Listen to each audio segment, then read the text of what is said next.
Hi hello sweeties, welcome to my story world. Ajju ఓ మాట అని నందు అనింది. ఏంట్రా అని అర్జున్ అడగడంతో, నువ్వు ఎందుకు అందరి ముందు ప్రపోజ్ చేశావు అని అడిగింది. నీకు నచ్చలేదా అని అర్జున్ అడిగాడు.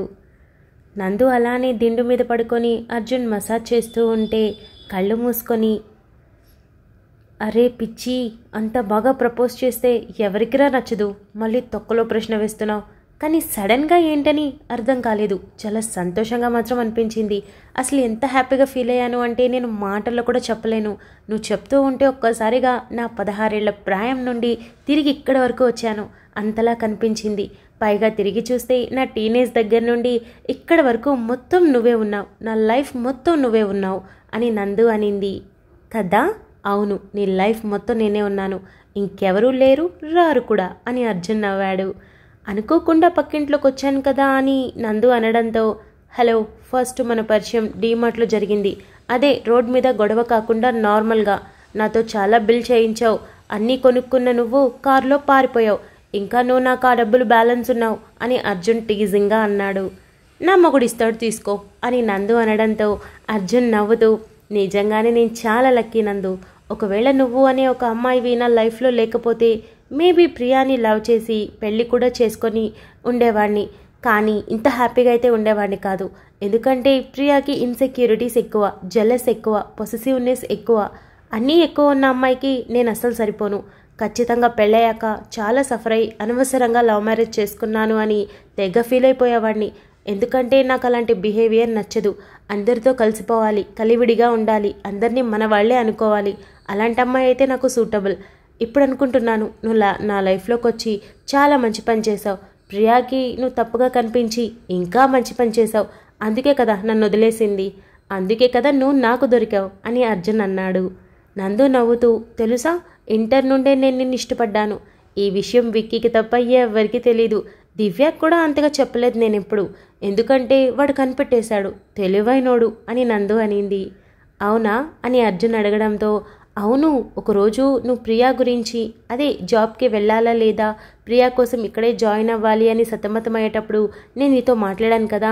మాట్లాడొచ్చాక వాడే నన్ను అడిగాడు ఎందుకలా ఉన్నావని. నువ్వు మన ఇద్దరికి క్యారెక్టర్స్ చేంజ్ చేసి నా స్థానంలో ఉంటే నువ్వేం చేస్తావు నందు అని అడిగావు కదా. ఆ రోజు నేను నీకు సమాధానం కూడా చెప్పాను. అంటే నువ్వు నన్ను హక్ కూడా చేసుకున్నావు. అలా చేసుకోవడం వల్ల నేను అదొక ట్రాన్స్లో ఉండిపోయాను. అదంతా విక్కీ అడిగాడు అని చెప్పాను. నా మొహం గమనించి నువ్వు అర్జున్ని లవ్ చేస్తున్నావు కదా అని అడిగి అప్పటి నుండి నన్ను ఫోర్స్ చేయడం మొదలుపెట్టాడు. నాకు ప్రియా నచ్చలేదు, నువ్వే పెళ్లి చేసుకో ప్లీజ్ నందు, నువ్వే లవ్ చేయనందు అంటూ విసిగించేశాడు. కానీ అలా ఎలా ఇద్దరి మధ్యలోకి నేను రాగలను? బహుశా నాది చిన్న ఏజ్ కాబట్టి, నీతో ఎక్కువ ఉంటున్నాను కాబట్టి నువ్వంటే తెలియని ఇష్టం ఏర్పడిందేమో అని నన్ను నేను కంట్రోల్ చేసుకున్నాను. కానీ ఇలా పెళ్లి వరకు దారితీస్తుందని మాత్రం ఊహించలేదు. ఆంటీ వాళ్ళు నన్ను అడిగినప్పుడు నాకు ఆ ప్రపోజల్ చాలా నచ్చింది. కానీ అది జరగదని కూడా తెలుసు. జరిగితే బాగుండని కూడా అనుకున్నాను. సతమతమైపోయాను. ఆ టైంలోనే ప్రియా నాకు కాల్ చేసింది, ఇవన్నీ మాట్లాడింది, నీతో బ్రేకప్ చేసుకోబోతున్నా అని కూడా చెప్పింది. అప్పుడే అనుకున్నాను, ఇక మీద నీ లైఫ్లో నేను మాత్రమే ఉండబోతున్నాను అని నాకు స్పష్టంగా అర్థమైంది. అప్పటికే నీ గురించి నాకు బాగా అర్థమైంది కాబట్టి నీకు నేను కరెక్ట్ అని కూడా నాకు అనిపించింది అని నందు చెప్పింది. ఏదైతే ఏంటి, హ్యాపీ ఎండింగ్. చెప్పాలంటే ప్రియా కన్నా నువ్వు కత్తి లాంటి ఫిగర్లే అని అర్జున్ సడన్గా అనడంతో నందు గుర్రుగా చూస్తూ, చంపుతా పంది అలా అంటే, నువ్వు నన్ను చిన్నప్పటి నుండి అలా చూడడం మొదలుపెట్టావా అని నందు అడిగింది. అబ్బా అలా ఏం చూడలేదు, కానీ అబ్బాయిని కదా, ఓ అమ్మాయి బాగా రెడీ అయినప్పుడు లేదా స్పెషల్గా కనిపించినప్పుడు చూడడం నార్మల్. అలాగే ఫిజిక్ బాగుంది అని అనుకున్నాను, కానీ తప్పుగా కాదు అని అర్జున్ అంటూ ఉండగానే అర్జున్ తల మీద ఒక్కటిచ్చింది నందు. అబ్బా నిజం, దారిన పోయేటప్పుడు చాలామంది అమ్మాయిలు కనిపిస్తారు, చూస్తాం కదా, అలాగే అనుకున్నాను. అంటే పెళ్ళయ్యాక మాత్రం తప్పుగానే చూశాను. నిజంగా చెప్తున్నా, నీ ఫిగర్ కత్తిలా ఉంటుంది అని అర్జున్ మళ్ళీ అనడంతో, రే నేను చంపేస్తానురా నేను అని నందు అనింది. అర్జున్ గలగల నవ్వుతూ, నిజం చెప్తున్నా, ప్రామిస్, నీ ఫేస్ చూసి మాట్లాడడం కంటే నేను నీ ఫిజిక్ చూసి ఎక్కువ మాట్లాడతాను అని అర్జున్ నవ్వడంతో పక్కనున్న దిండి తీసి నందు తన మొహానికి అడ్డు పెట్టుకొని, చిచి అని తన ఒంటికి అడ్డు పెట్టుకొని, పిచ్చి పిచ్చిగా మాట్లాడుకురా అని అనింది. ఇదిగో నేను నీ కళ్ళల్లోకి చూసి మాట్లాడతాను, అసలు నీ అందం చందంతో నాకు పనే లేదు అని సినిమా డైలాగులు కొట్టడం నాకు రాదమ్మా. నేను నిజం చెప్తున్నా. పెళ్లికి ముందు చాలాసార్లు హాఫ్ శారీ వేసుకుంటే బాగా నచ్చేది, శారీస్ కట్టుకున్నా నచ్చేది. నీ రీల్స్ చూస్తూ నా ఎగ్జామ్కి చదవడం కూడా మానేశాను నేను. అంతలా అడిక్ట్ అయిపోయాను. అంత బాగుంటావు, చూస్తుంటే చూడాలనిపించే అందం. కానీ నీ నుంచి అంతకంటే ఎక్స్పెక్ట్ చేయలేదు నేను, ఎందుకంటే నాకు అప్పుడు వేరే ధ్యాస ఉంది కదా. కానీ పెళ్ళయ్యాక మాత్రం మొత్తం మారిపోయింది. ఎప్పుడెప్పుడు చేతులకు పని చెప్దామా, ముట్టుకుందామా, ముద్దులాడదామా అని ఎదురు చూశాను. కానీ ఏంటో తెలియదు, నేను వద్దు అని చెప్పాలనిపించింది. పరిస్థితులు అనుకుంటా. మొత్తానికి ఈ బ్యూటీ నాకే దొరికింది అని అర్జున్ అన్నాడు. నందు నవ్వుతూ పట్టుకున్న దిండుని పక్కనేసి, చూసుకోరా చూసుకో, ఇప్పుడు నాకేం ప్రాబ్లం లేదు అని నందు అనడంతో, ఆల్రెడీ మొత్తం చూసేశానుగా అని అర్జున్ తన పక్కనే పడుకొని చుట్టూ చెయ్యి వేశాడు. నందు నవ్వుతూ, అర్జున్ కొంచెం టెన్షన్గా ఉంది, డెలివరీ టైం వచ్చేస్తుంది, ఇంకో 1 వీక్ మాత్రమే ఉంది అని నందు అనింది. ఏం కాదు, అస్సలు ఆలోచించుకు, ఇది నార్మల్, ప్రతి ఒక్క అమ్మాయి లైఫ్లో జరిగేది కదా. కూల్గా ఉండు, నీ పక్కన నీ ఫ్యామిలీ ఉంది, అంతా ఉంది, నేనున్నాను. ఇక కంగారెందుకు, అంతా సవ్యంగా జరుగుతుంది. నువ్వు డెలివరీ గురించి ఆలోచించకుండా బేబీ హెల్దీగా ఉండాలి, నువ్వు హెల్దీగా ఉండాలి. అందుకోసం కడుపు నిండా తిని కంటి నిండా నిద్రపో అని అర్జున్ చెప్పాడు. నందు చిన్న స్మైల్ చేసింది. లైఫ్ చాలా సింపుల్గా, చాలా స్మూత్గా, చాలా ప్రశాంతంగా వెళ్ళిపోతూ ఉండడంతో అందరూ చాలా హ్యాపీగా ఉన్నారు. విక్కీ, దివ్య, విజయ్ తిరిగి బెంగళూరు వెళ్ళిపోవడంతో అర్జున్, నందు మాత్రం హ్యాపీగా ఇంటి దగ్గరే ఉండిపోయారు. వర్క్ ఫ్రమ్ హోమ్ కావడంతో అర్జున్కి కూడా ఏ ప్రాబ్లం లేకుండా హ్యాపీగా సాగిపోతోంది. వారం రోజుల్లో డెలివరీ డేట్ ఉండగా 4 రోజుల తర్వాతే నందుకి ఒంట్లో మార్పు తెలిసింది. ఏదో ఇబ్బందిగా అనిపిస్తుంది. అది ఏంటి అన్నది తనకి అర్థం కాలేదు. మొహంలో ఏ ఎక్స్ప్రెషన్ తెలియకపోతుంది. చెమటలు పడుతున్నాయి. కడుపు మీద చేయి పెట్టుకొని చూసింది. గట్టిగా అనిపించింది. ఏంటి ఏదోలా ఉంది అనుకుంటూ లైట్గా వాకింగ్ చేస్తూ బాగుంటుందని అటు ఇటు తిరుగుతూ ఉండగా మరింత కష్టంగా, భారంగా అనిపించింది. కూర్చోవడానికి కూడా తన వల్ల కావట్లేదు. అలానే నడవలేకపోతోంది. టైం చూస్తే పొద్దున్నే 10 దాటింది. నందు అటు ఇటు తిరగడం, దూరంగా కూర్చొని వర్క్ చేసుకుంటున్న అర్జున్ గమనించి తన వర్క్ సంగతి పక్కన పెట్టి లేచి, ఏమైంది, హెల్ప్ కావాలా అని అర్జున్ అడిగాడు. అర్జున్ తెలియడం లేదు, ఎదలో ఉంది, చెమటలు పడుతున్నాయి, కడుపు మొత్తం రాయిలాగా ఉంది అని అనింది. హాస్పిటల్కి వెళ్దామా అని అర్జున్ కాస్త కంగారుగా అడగడంతో, అక్కర్లేదు, కూర్చుంటాను, ఒక్క 10 నిమిషాలు అంతే. అర్జున్ తన కాళ్ళ దగ్గర కూర్చొని కాళ్ళు పడుతూ ఉండగా నందుకి చిన్న నొప్పి మొదలైంది. ఆ నొప్పి చిన్నగా ఉన్నప్పుడు, అది కొంచెం కొంచెం పెరుగుతున్నప్పుడు కూడా అర్జున్కి చెప్పకుండా అప్పటికీ ఇలాంటి నొప్పులు చాలా వచ్చి ఉండటంతో ఇవన్నీ నార్మల్ అని తన అత్తమ్మ, అమ్మ చెప్పడంతో కంట్రోల్ చేసుకుంటూ ఉంది. కిచెన్లో వంట చేస్తున్న పద్మ బయటకొచ్చి అర్జున్ తన కాళ్ళు నొక్కడం చూసి, అర్జున్ నేను నొక్కుతాను, పైకిలే అని అనేంతలో నందు కింద కూర్చున్న అర్జున్ భుజం మీద చేతిని వేసి నొక్కిపెట్టి టీషర్ట్ని గట్టిగా పట్టుకొని, అర్జున్ నా వల్ల కావడం లేదనుకుంటా, చాలా నొప్పిగా ఉంది అని చిన్నగా కళ్ళు మూసుకొని పెయిన్స్ అని చెప్పింది. ఎప్పుడైతే పెయిన్స్ అనే మాట విన్నాడో అంతే అర్జున్ కంగారు పడి, అత్తయ్య, అమ్మని పిలవండి, నందుకి పెయిన్స్ అని గట్టిగా అరిచాడు. 15 నిమిషాలలో హాస్పిటల్కి చేరుకున్నారు. అప్పటికే నందు అరుపులు పీక్స్కి వెళ్ళిపోయాయి. అర్జున్ హడావిడి పడిపోయాడు. టెన్షన్ పడకు, ఇక్కడ మనకు తెలిసిన వాళ్ళున్నారు, మనం పుట్టి పెరిగిన ఊరు కదా, కంగారు పడకు అని నొప్పులు పడుతున్న కూతురికి కాకుండా అల్లుడికి ధైర్యం చెప్పాడు శ్రీనివాస్. అర్జున్కి అంత చెప్తున్నా కూడా వినిపించుకోకుండా టెన్షన్లో ఉండిపోయాడు. నందు నడవడానికి ఇబ్బంది పడుతూ ఉండగా స్టాఫ్ వీల్ చైర్తో వచ్చారు. అక్కడి నుండి నేరుగా లేబర్ రూమ్కి తీసుకొని వెళ్ళిపోయారు. అర్జున్ కూడా వెంటే పరిగెడుతూ ఉన్నాడు.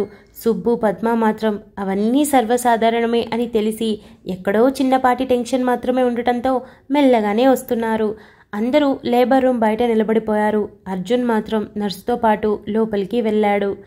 అప్పటికే నందుకి నొప్పులు కొంచెం కొంచెం పెరిగిపోయాయి. అర్జున్ నందు పక్కనే ఉన్నాడు. తన అరుపులు చూస్తూ ఉంటే షివరింగ్ వచ్చేస్తుంది. తలలో నుండి చెమట బిందువులు కారిపోతున్నాయి. అక్కడే ఉన్న doctor, head nurse, staff nurse అందరూ అర్జున్ని చూసి, కంగారు పడకండి, ఏం కాదు అని ఒక పక్క నందుని పుష్ చేయమని చెప్తూ ఉన్నారు. ఇంకా ఎంతసేపు పడుతుంది అని అర్జున్ మాట తడబడిపోతూ ఉండగా అడిగాడు. ఇదేమైనా ఎగ్జామ్నా? 9కి మొదలై 12కి అయిపోతుంది అని చెప్పడానికి? ఆల్రెడీ హెవీ పెయిన్స్తో వచ్చింది, సో ఏ క్షణంలో అయినా డెలివరీ అయిపోతుంది అని డాక్టర్ ఒక పక్క నందు పొట్ట మీద చేయి పెట్టి నొక్కుతూనే చెప్పింది. డాక్టర్ అంత గట్టిగా అనొద్దు అని అర్జున్ కంగారు పెట్టడంతో డాక్టర్ అర్జున్ వైపు చూసి మీరు నా మాట విని బయట ఉంటారా అని డాక్టర్ రిక్వెస్ట్ చేసింది. లేదు లేదు, నేను వెళ్ళను, నేను ఇక్కడే ఉంటాను, మీరు కానివ్వండి అని అర్జున్ నందు చేతిని గట్టిగా పట్టుకొని నందు నొప్పులకి తట్టుకోలేక భయంకరంగా ఏడుస్తూ అరుస్తూ ఉంటే ఆ అరుపులు అర్జున్ని నిలువనివ్వలేదు. కానీ బయట వెళ్ళకూడదని బలంగా నిర్ణయించుకొని తన అదురుని తన గుండెల్లో మొహంలో మాత్రమే చూపిస్తున్న మాటల్లో చూపించకుండా అలాగే బొమ్మలా నిలబడి నందుకి కళ్ళతోనే ధైర్యం చెబుతూ ఏం కాదు అని అంటూనే ఉన్నాడు. హాస్పిటల్కి చేరుకున్న 15 నిమిషాల్లోనే నార్మల్ పెయిన్స్ కాస్త హెవీ అయిపోవడంతో ఆ 15 నిమిషాల్లోనే నరకం చూసిన నందు ఒక్కసారిగా గట్టి అరుపుతో రిలాక్స్ అయిపోయింది. డెలివరీ అయింది అని అర్జున్కి అర్థమైంది. బేబీ పుట్టగానే అరవకపోవడంతో డాక్టర్ బిడ్డ కాళ్ళు పట్టుకొని వేలాడదీయడంతో అది చూసిన అర్జున్ షాక్ అయిపోయాడు. ఏం చేస్తున్నారు నా బిడ్డని అని అడగడంతో మీరు డిస్టర్బ్ చేయకుండా ఉంటారా అని డాక్టర్ అనింది. ఎందుకు అలా చేస్తున్నారు, చూడండి ఎంత చిన్నవాడు అని అర్జున్ బాధపడుతూ అన్నాడు.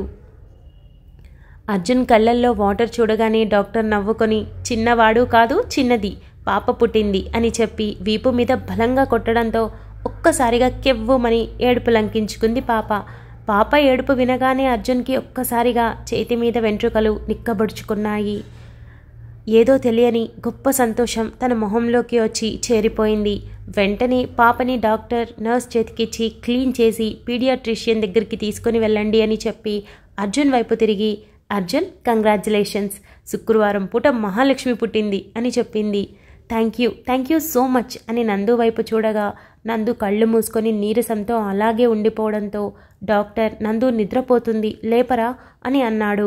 మీరు కాస్త బయటికి వెళ్తారా, ఇక్కడ మాకు కొంచెం పనుంది, మీ అవసరం లేదు అని డాక్టర్ చెప్పడంతో ఇక్కడ నందుకే ఇబ్బంది ఉండదు కదా, మీరు ఇబ్బంది పెట్టరు కదా అని అర్జున్ అడిగాడు.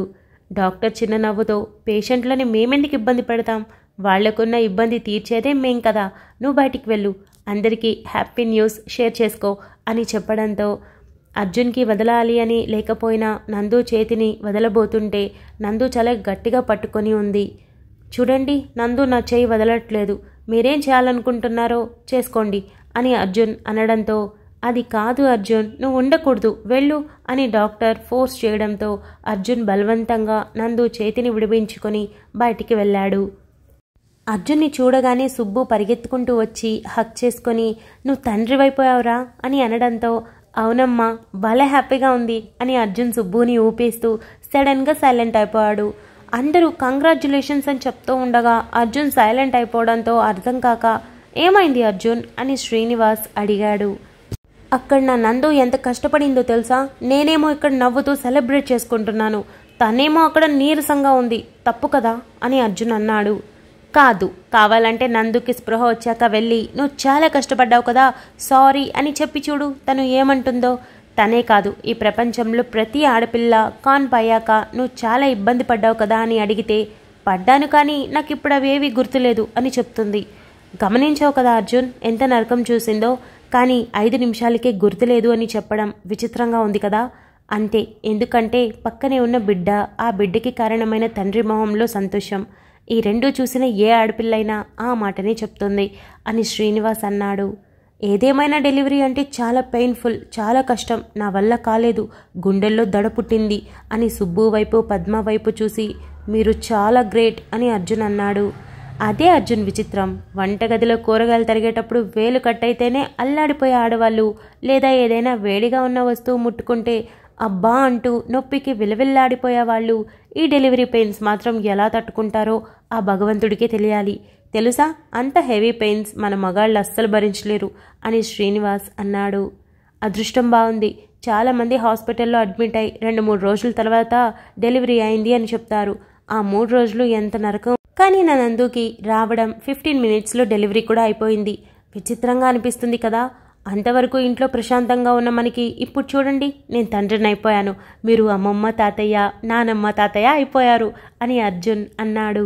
సురేంద్ర నవ్వి అదే విచిత్రం, ఏదేమైనా మన ఇంట్లోకి మహాలక్ష్మి వచ్చినట్టే, ఎంత హ్యాపీగా ఉందో. చిన్నప్పటి నుండి నిక్కర్లు టీషర్ట్లు కొని బోర్ కొట్టేసింది. ఇక మీద పాప కోసం పట్టు లంగాలు, మిడ్డీలు అంటూ రకరకాలు కొనొచ్చు అని అన్నాడు. అవును నాన్న, నేను కూడా పాపనే పుట్టాలని చాలా బలంగా కోరుకున్నాను.